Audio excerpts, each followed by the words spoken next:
Sequencing पर मेरे नए वीडियो में आप सभी का स्वागत है।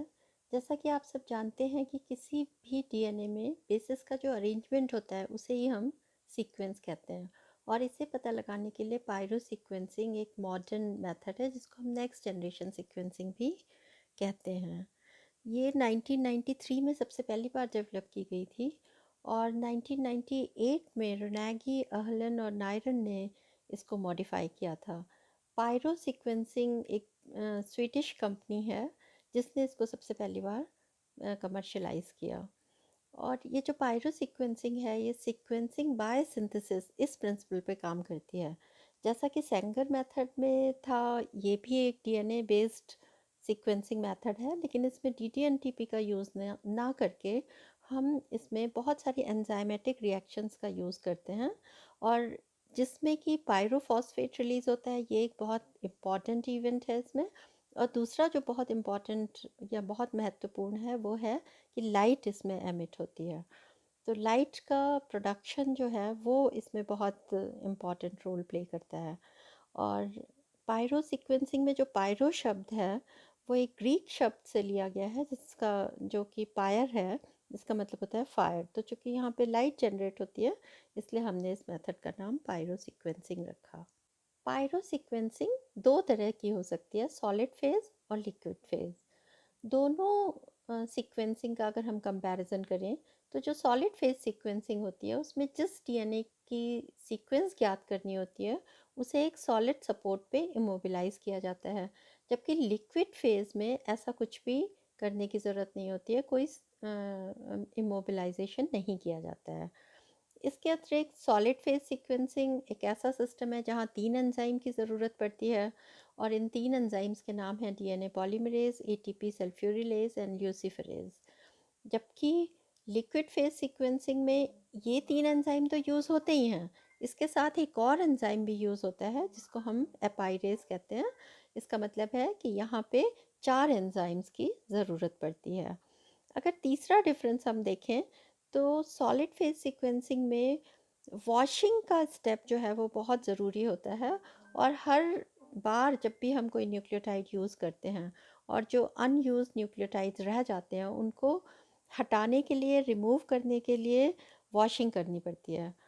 जबकि लिक्विड फेज में ये वॉशिंग स्टेप नहीं करना पड़ता है।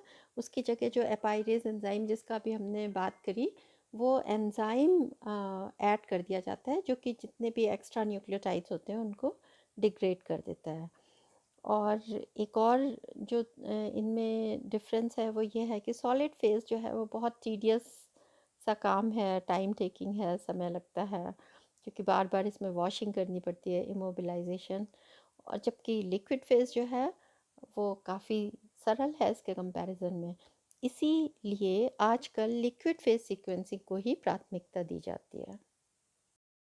चलिए अब हम पायरो सीक्वेंसिंग के सिद्धांत की बात करते हैं या इसके प्रिंसिपल की बात करते हैं। पायरो सीक्वेंसिंग एक real time sequence determination technique है जिसमें कि कई सारी एंजाइमेटिक रिएक्शंस होती हैं। और चलिए अब हम इन सभी रिएक्शंस की एक एक करके बात करते हैं। जो सबसे पहली रिएक्शन है वो पायरोफॉस्फेट फॉर्मेशन है। बहुत इम्पॉर्टेंट ये रिएक्शन है।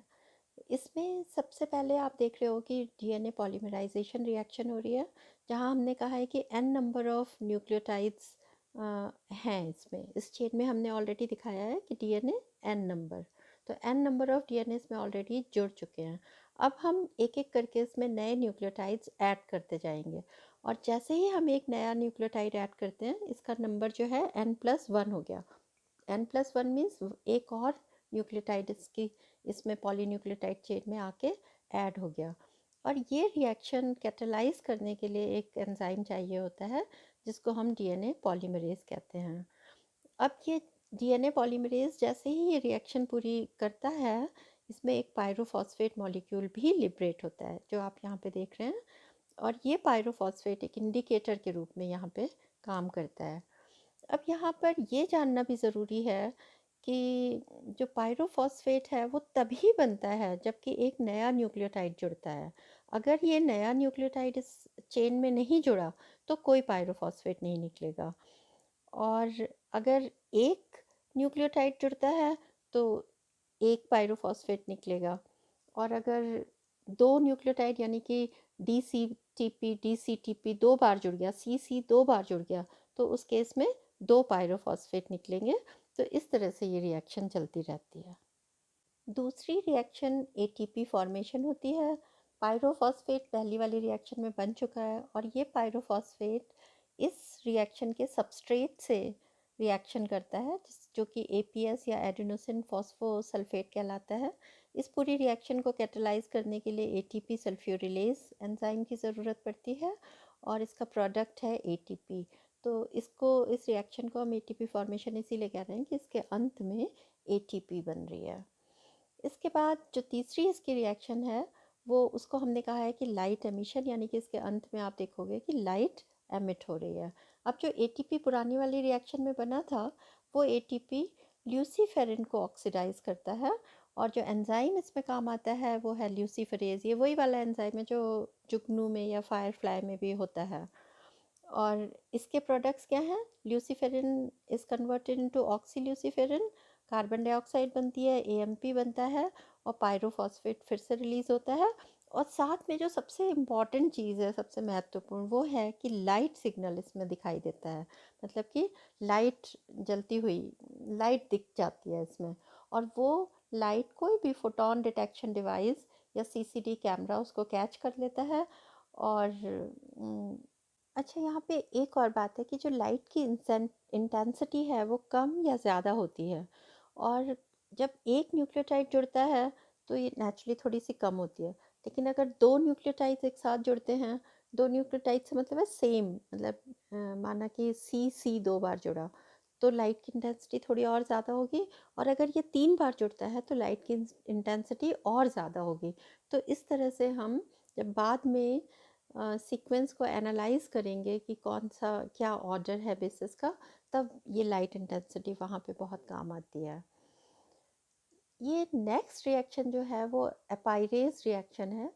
ये वो फोर्थ एंजाइम है जो कि सॉलिड फेज में नहीं चाहिए होता है, लेकिन लिक्विड फेज सीक्वेंसिंग में चाहिए होता है। और ये एक इस तरह का एंजाइम है जो कि जितने भी अनयूज न्यूक्लियोटाइड्स होते हैं वो उन सबको ये डिग्रेड कर देता है। और वॉशिंग स्टेप जो कि सॉलिड फेज में चाहिए होती थी, वो यहाँ पे करने की ज़रूरत नहीं होती है। क्योंकि क्या होता है कि जिस समय हम न्यूक्लियोटाइड्स ऐड करते हैं उस समय हम बहुत सारे न्यूक्लियोटाइड्स एक साथ ऐड करते हैं, जिनमें से कोई एक जाके तो पॉलीन्यूक्लियोटाइड चेन में जुड़ जाएगा और चेन थोड़ी लॉन्गेट हो जाएगी। लेकिन जो बाकी बहुत सारे न्यूक्लियोटाइड्स बचे, वो डिस्टरबेंस क्रिएट करेंगे अगली बार, अगले रिएक्शन, अगले न्यूक्लियोटाइड को जब हम ऐड करेंगे। तो इसलिए उनका वॉश होना, उनका रिमूव होना बहुत ज़रूरी होता है। और ये काम एपाइरेज एंजाइम करता है और इसीलिए इस एंजाइम की बहुत महत्वपूर्ण भूमिका है और इसी वजह से जो लिक्विड फेज सीक्वेंसिंग है वो बहुत इजी हो गई है। अब हम प्रोसीजर या मैकेनिज्म को डिस्कस करते हैं। जो भी डीएनए हमें सीक्वेंस करना है, उस डीएनए के सबसे पहले हम छोटे फ्रेगमेंट्स बना लेते हैं जो कि करीब 100 बेस पेयर्स के होते हैं। अब ये जो डीएनए हमारे पास है वो जनरली डबल स्टैंडर्ड ही होता है। इस डबल स्टैंडर्ड डीएनए को हमें सबसे पहले सिंगल स्टैंडर्ड डीएनए में कन्वर्ट करना पड़ता है और इसको हम डीनेचुरेशन कहते हैं। और डीनेचुरेशन बहुत इजीली हम हाई टेम्परेचर पे कर सकते हैं, सबसे अच्छा मेथड होता है ये। इस सिंगल स्टैंडर्ड सीक्वेंस में अब हम एक तरफ एडेप्टर मॉलिक्यूल लगाते हैं और ये एडेप्टर आप बहुत आराम से केमिकली सिंथेसाइज कर सकते हो। और इसकी एक और ख़ास बात है कि ये जो प्राइमर हम एनील करने वाले हैं इसके साथ, उस प्राइमर के ये कॉम्प्लीमेंट्री सीक्वेंस होती है। फिर नेक्स्ट आता है प्राइमर। और आपको पता है कि कोई भी सिंथेसिस अगर हमें करनी है, क्योंकि ये सिंथेसिस मेथड है, इसमें एक सिंगल स्ट्रैंड हमारे पास है जो कि टेम्पलेट की तरह काम करेगा, लेकिन नेक्स्ट स्ट्रैंड जो है वो हमें सिंथेसाइज करना है। तो सिंथेसिस के लिए प्राइमर बहुत ज़रूरी है, अपने आप तो सिंथेसिस शुरू नहीं होगी। और प्राइमर का जो 3' एंड है उसमें OH ग्रुप होता है, वहाँ पे एक न्यूक्लियोटाइड आके बड़े आराम से ऐड हो सकता है। तो प्राइमर हमने बना लिया और वो अडेप्टर क्योंकि कॉम्प्लीमेंट्री है तो वहाँ पे एनीलिंग हो जाएगी जब दोनों को एक साथ इंक्यूबेट किया जाएगा। और एनीलिंग के बाद एक न्यूक्लियोटाइड उसमें प्राइमर के ऊपर आके लगते रहेंगे। और अगर आपको डीएनए सैंपल आपके पास कम है तो आप पीसीआर रन करके भी उसको डीएनए को एम्पलीफाई कर सकते हो। ये मैंने पूरी डिटेल में जो सीक्वेंसिंग के समय कैसे सिंथेसिस होती है और कैसे मॉलिक्यूल्स आके न्यूक्लियोटाइड्स आके अटैच होते हैं, ये मैंने पूरा सेंगर मेथड में बताया हुआ है। तो अगर आप सेंगर सीक्वेंसिंग अगर आप देखेंगे वीडियो, तो आपको ये सारी प्रोसेस बहुत आराम से समझ में आ जाएगी। अब हमारे पास ये डीएनए जो है सिंथेसिस के लिए तैयार है। अब हम सपोज़ करते हैं कि एक हमारे पास सीक्वेंस है, हालांकि हमारे पास जो सिंगल स्ट्रैंडेड सीक्वेंस होती है उसका तो हमें सीक्वेंस पता करना होता है। पर यहाँ पे हम ये कह रहे हैं कि वो सपोज़ हमारे पास एक जो सीक्वेंस है उसमें ATG TACC GT AAA TC ये सीक्वेंस है उसकी। और इसमें आप देखोगे ख़ास बात ये है कि 2 बार C है और 3 बार इसमें A आया है एक साथ। तो अब हम देखते हैं कि इस पूरे ये इसमें कैसे न्यूक्लियोटाइड्स ऐड होते हैं, कैसे सिंथेसिस होती है और कैसे फिर हम उनको डिटेक्ट करते हैं। तो ये अब सिंथेसिस शुरू होगी, और सिंथेसिस में आपको पता है डीएनए पॉलीमरेज चाहिए होता है। और डीएनए पॉलीमरेज के अलावा हमें क्या चाहिए, जितने भी 4 तरह के न्यूक्लियोटाइड्स होते हैं जो जिसको हम GTP DTTP DCTP और DATP कहते हैं, वो सब चारों हमें चाहिए, वो प्रीरिक्विजिट्स हैं। लेकिन यहाँ पे मैं एक चीज़ की तरफ आपका ध्यान लाना चाहूँगी, और वो ये है कि थोड़ा सा यहाँ पे ट्विस्ट है, थोड़ा सा कॉम्प्लिकेशन है। वो ये है कि आप देखो इसमें इस पूरी प्रोसेस में DATP तो हमें डालना ही है, क्योंकि वो तो एक प्री रिक्विजिट है। लेकिन आप साथ में ध्यान दो कि ATP रिलीज़ भी हो रहा है। अब क्या है, जो ATP रिलीज़ हुआ और जो आपने DATP डाला, उन दोनों के बीच में कन्फ्यूजन हो सकता है, और कन्फ्यूजन होने की वजह से क्या है, फॉल्स लाइट का सिग्नल हमें दिखाई दे सकता है, जो कि गलत होगा। तो इसके लिए, इससे बचने के लिए हम क्या करते हैं कि नॉर्मल जो DATPs होते हैं उनकी जगह हम DATP अल्फा एस यानी कि डीऑक्सी एडिनोसिन अल्फा थायोट्राइफॉस्फेट यूज़ करते हैं, जो कि जो नॉर्मल DATP होता है उसी का एक एनालॉग होता है ये। तो वो हम यहाँ पे यूज़ करते हैं, और उसको यूज़ करने से हमें क्या फ़ायदा होता है कि जो डीएनए पॉलीमरेज होता है वो इसको एक्सेप्ट कर लेता है, वो जो भी इसमें थोड़ा सा डिफरेंस है उसको वो इग्नोर कर देता है, और नॉर्मल DATP की तरह इसको यूज़ कर लेता है। और जो ल्यूसीफरेज है वो इसको रिकॉग्नाइज़ नहीं करता। तो जो फॉल्स लाइट सिग्नल आ सकता था वो यहाँ पे नहीं आता है। तो ये इसका एक बहुत इम्पॉर्टेंट हिस्सा है कि हम यहाँ पे DATP अल्फा एस यूज़ करते हैं।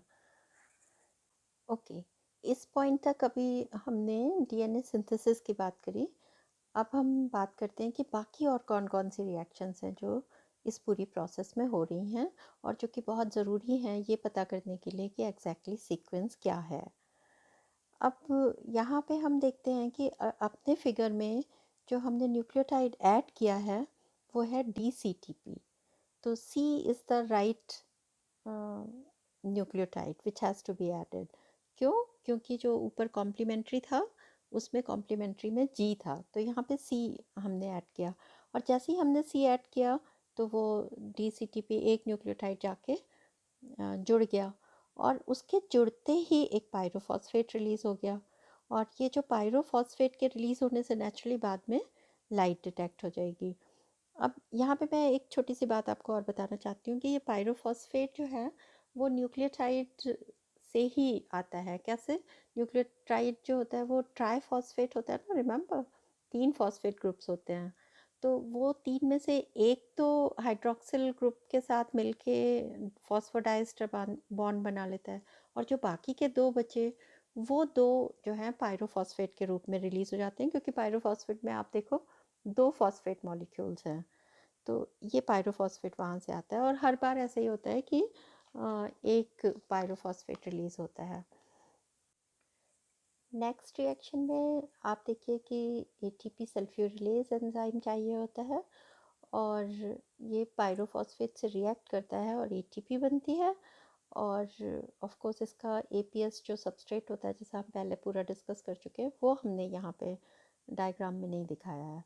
और उसका जो नेक्स्ट रिएक्शन होता है वो ये होता है कि एटीपी कन्वर्ट हो जाती है, कन्वर्ट करती है ल्यूसीफेरिन को ऑक्सील्यूसीफेरिन में, और luciferase is the enzyme which is used here, और लाइट एमिट हो जाती है, जो कि ऑफ कोर्स हम पिक कर सकते हैं, या जिसको हम कैच कर सकते हैं इस सिग्नल को। और इस रिएक्शन के भी जो बाय प्रोडक्ट्स हैं एमपी पायरोफॉस्फेट कार्बन डाइऑक्साइड, वो हमने यहाँ पे नहीं दिखाए हैं। अब यहाँ पे आप ये देखो कि हमने बहुत सारे न्यूक्लियोटाइड्स दिए थे, और वो जो बाकी के हमने न्यूक्लियोटाइड्स दिए थे, सॉल्यूशन में डाले थे रिएक्शन के लिए, वो सारे रिमूव करना बहुत ज़रूरी है, जो कि अब चूँकि हम अगर लिक्विड फेस पायरो सीक्वेंसिंग कर रहे हैं तो एपाइरेज वो काम कर देगा रिमूव करने का, और अगर हम सॉलिड फेस कर रहे हैं तो फिर आपको वॉशिंग करनी पड़ेगी। अब इसी तरह से जैसे अभी हमने सी ऐड किया, इसी तरह से हम एक एक करके ए टी जी सी ये सारे न्यूक्लियोटाइड्स ऐड करते जाएंगे, और जो सही जगह पे जाके अपने कॉम्प्लीमेंट्री स्ट्रैंड के हिसाब से जुड़ते रहेंगे। टेम्पलेट में कौन सा न्यूक्लियोटाइड है उसके अगेंस्ट क्या जुड़ना चाहिए, उस तरह से ये जुड़ते रहेंगे। अब आप एक इमेजिन करिए ऐसी सिचुएशन की जहाँ पे आपने रॉन्ग डीएनटीपी डाल दिया, फिर क्या होगा। कि जैसे अगर इस फिगर को आप ध्यान से देखें तो हम देखेंगे कि हमने पिछली बार जोड़ा था इसमें सी क्यों जोड़ा था, क्योंकि ऊपर वाले टेम्पलेट स्ट्रैंड में जी था। अब नेक्स्ट देखिए, टेम्पलेट स्ट्रैंड में टी है, तो क्या जुड़ना चाहिए, ए जुड़ना चाहिए। लेकिन अगर हमने ए प्रोवाइड ही नहीं किया, और इंस्टेड ऑफ प्रोवाइडिंग ए हम उसको सब और तरह के न्यूक्लियोटाइड्स प्रोवाइड करा रहे हैं, जैसे जी या टी या सी, तो रिज़ल्ट क्या होगा, वो वहाँ पे जाके इनकॉर्पोरेट ही नहीं होगा। और इनकॉर्पोरेट नहीं होगा तो फिर क्या रिजल्ट होगा, पायरोफॉस्फेट नहीं रिलीज होगा। पायरोफॉस्फेट रिलीज नहीं होगा तो कोई भी रिएक्शन नहीं होगी, और अल्टीमेटली लाइट डिटेक्ट नहीं होगी। तो अगर आपने कोई न्यूक्लियोटाइड ऐड किया और लाइट डिटेक्ट नहीं हुई, तो आप समझ जाएंगे कि ये रॉन्ग न्यूक्लियोटाइड था। अब आपको कोई नया न्यूक्लियोटाइड उसमें ऐड करना है, और कौन सा न्यूक्लियोटाइड आप ऐड कर रहे हैं ये तो आपको पता है। हर बार आपको पता है कि आप क्या न्यूक्लियोटाइड ऐड कर रहे हैं, और आपके न्यूक्लियोटाइड ऐड करने पे अगर वो सही न्यूक्लियोटाइड आपने ऐड किया तो लाइट चलेगी, उससे आपको पता लग जाएगा कि वो राइट न्यूक्लियोटाइड ऐड हुआ है या फिर आपने रॉन्ग न्यूक्लियोटाइड ऐड किया है।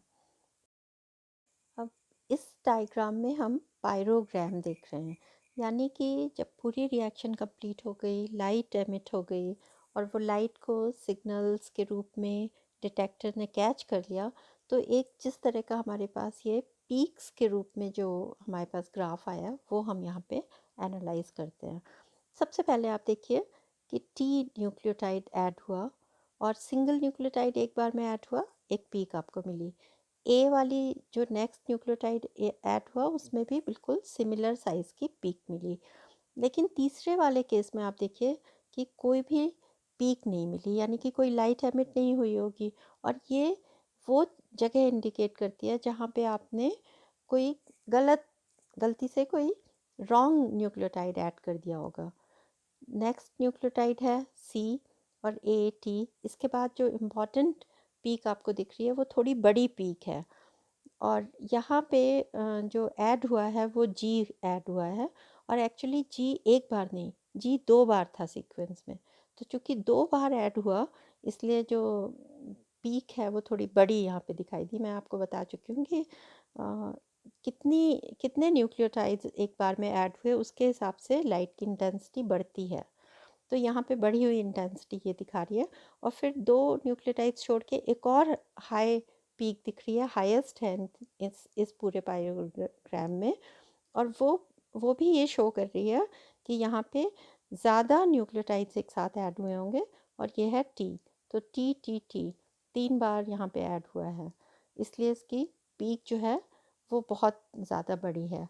तो इस तरह से आपको ये पीक्स ये बताती हैं कि कौन से न्यूक्लियोटाइड्स ऐड हुए। और ये तो न्यूली सिंथेसाइज्ड डीएनए की सीक्वेंस आपको बता रहा है, लेकिन अगर आपको सैंपल में पता करना है तो इसके कॉम्प्लीमेंट्री जो न्यूक्लियोटाइड्स होंगे वो ही सीक्वेंस होगी आपके सैंपल की। और इस केस में है A T G T A C C G T A T C. तो इस तरह से हम लाइट की इंटेंसिटी के हिसाब से कौन से न्यूक्लियोटाइड ऐड हुए, उससे हम ये पता लगा लेते हैं कि इसकी पूरे की सीक्वेंसिंग क्या है, इस पूरे डीएनए की सीक्वेंस क्या है। ये जो पायरो सीक्वेंसिंग मेथड है, इसके ये बड़ा अच्छा मॉडर्न मेथड है, और मैक्सवेल गिलबर्ट और सेंगर की जगह आजकल ये वाला मेथड बहुत यूज़ होता है। इसके बहुत सारे एडवांटेजेस हैं कि बहुत सारा लार्ज नंबर ऑफ सैम्पल्स जो हैं वो आप एक साथ इसमें कम समय में एनालाइज कर सकते हैं, बहुत बड़ा एडवांटेज है एक इसका। और दूसरे इसमें बहुत एक्यूरेसी है, फ्लेक्सिबिलिटी है, बहुत रैपिड मेथड है, टाइम बहुत कम लगता है इसमें। जैसे बाकी के मेथड्स में रेडियो एक्टिव लेबलिंग करते थे, यहाँ पे कोई रेडियो एक्टिव लेबलिंग करने की ज़रूरत नहीं है। जेल इलेक्ट्रोफोरेसिस रन करते थे बाकी मेथड्स में, यहाँ उसकी भी ज़रूरत नहीं है। तो रियल टाइम डिटेक्शन यहाँ पे पॉसिबल है। तो ये सारे एडवांटेजेस हैं कि पायरो सीक्वेंसिंग इतना महत्वपूर्ण सीक्वेंसिंग मेथड माना जाता है। तो ये था सारा कुछ पायरो सीक्वेंसिंग के बारे में। अगर आपको ये वीडियो समझ में आया है और आपको ये वीडियो अच्छा लगा तो आप मेरा चैनल सब्सक्राइब करिए, और बाकी के भी जो वीडियोस हैं मेरे सीक्वेंसिंग से रिलेटेड और दूसरे भी जो वीडियोस हैं आप उनको उनको भी देखिए। Thank you so much.